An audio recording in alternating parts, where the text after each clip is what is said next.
been lied to about renting versus buying. Every guru tells you that buying builds wealth. Renting, it's like throwing money away.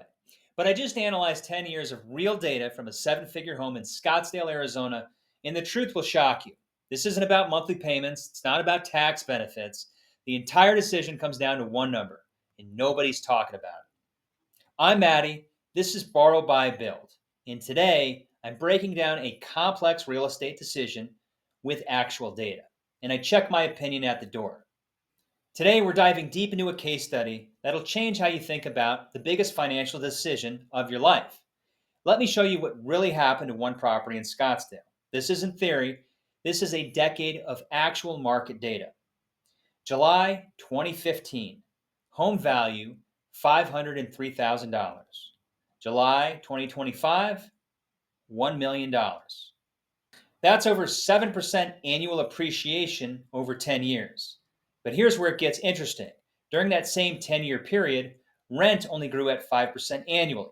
Rent for that same home grew from $3,050 monthly to $5,175.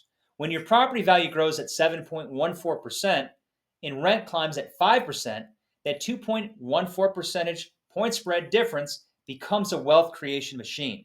When I ran the numbers, a buyer who purchased in 2015 with 20% down payment generated over $500,000 of an advantage versus renting by 2025.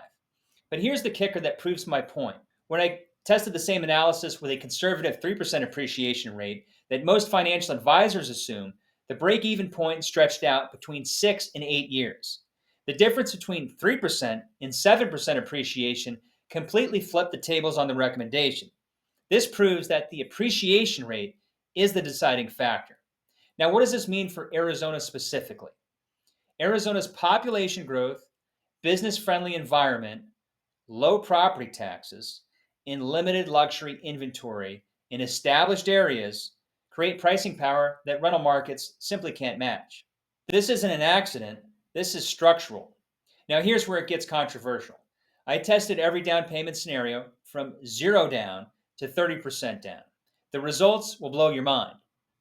Lower down payments actually increased returns when appreciation exceeded mortgage rates. Look at this. 0 down, $559,000 advantage versus renting. 20% down, $565,000 advantage versus renting.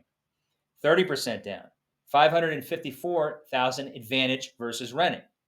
The sweet spot emerged at 20% down since it nixed monthly mortgage insurance premiums. But why does this work with just 2.14% point spread? Because that seemingly insignificant difference compounds on the full property value, not just your down payment. A $100,600 down payment, which would be equal to 20% on a $503,000 valued property, generated $497,000 in appreciation alone over that 10-year time period. Meanwhile, rent payments totaled $471,250 with no equity to show. Early asset acquisition works because real estate appreciation compounds on the entire asset value. Even modest spreads between appreciation and rent growth sustained over a decade create life-changing wealth differences. If you know me, I hate saying this, but in this case, time in the market beats timing the market, especially when you can use leverage to exploit even a small 2 percentage point advantage. So the question is, when to rent and when to stay liquid? That's the 25 decision many of you have to make. Now, despite the strong case for buying, specific signals should keep you renting. First off, rent when the spread disappears. Our analysis shows the magic happens within that spread difference. When appreciation falls below 7%, while your rent growth stays at 5%, that shrinking gap isn't enough to overcome transaction costs and higher monthly payments for holds less than 5 years. Also, rent when you can't afford the premium. The 2025 data demonstrated that buyers initially paid, this is an all-in figure with taxes, insurance, and HOA dues, of $2,661 a month versus $3,050 in rent. It actually costs less to own with 20% down.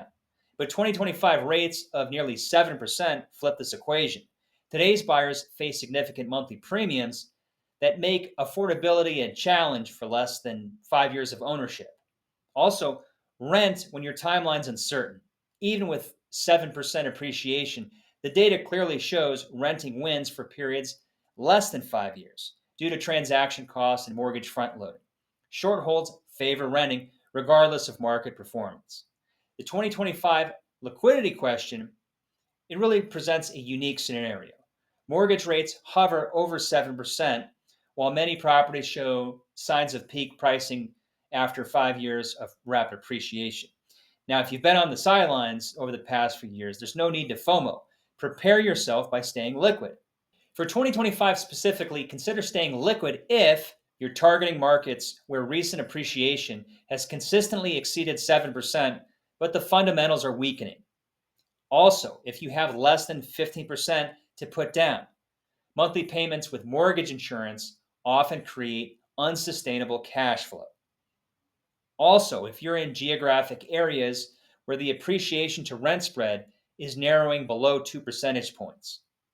However, if you're in growth markets like Phoenix with strong population growth, strong growth fundamentals, constrained supply, the appreciation advantage likely continues. Other cities with similar dynamics are Nashville, Tennessee, and Austin, Texas. Now for the bottom line. The rent versus buy decision isn't about monthly payments. It's not about tax benefits or building equity. Yes, those are all good, but it really comes down to appreciation and what that is versus rent and your cost of capital. So you need to buy when the appreciation consistently exceeds rent growth by 2 percentage points or more when you have a 5 year or longer timeline, and you can manage the monthly cost without any financial stress. Again, rent when the appreciation to rent spread narrows below 2 percentage points, your timeline short, or the current spread is unsustainable. You just need to seek out other wealth building activities. For 2025, markets showing sustainable 6% plus appreciation versus 4 to 5% growth still favor buying with 15 to 20% down payments. The key is you got to find markets where that 2 point spread has structural support, not just the recent momentum. The Scottsdale case study proves that even a ho hum 2.14 percentage spread, that's 7.14% appreciation versus the 5% rent growth, gives the advantage to buyers. The question isn't whether real estate can build wealth, it's whether your specific market and timeline support that wealth building. Stop overthinking the monthly payment comparison. Focus on the spread between the appreciation and rent growth in your target market. That spread, amplified by leverage and compounded over time, determines your wealth outcome. So, your call to action: research, research, and then more research. Analyze your target market's 10-year appreciation history versus the local rent growth trends. If appreciation consistently exceeds rent growth by 2 percentage points with strong fundamentals, then the answer is easy: buy. If the spread's inconsistent or narrowing, rent and wait.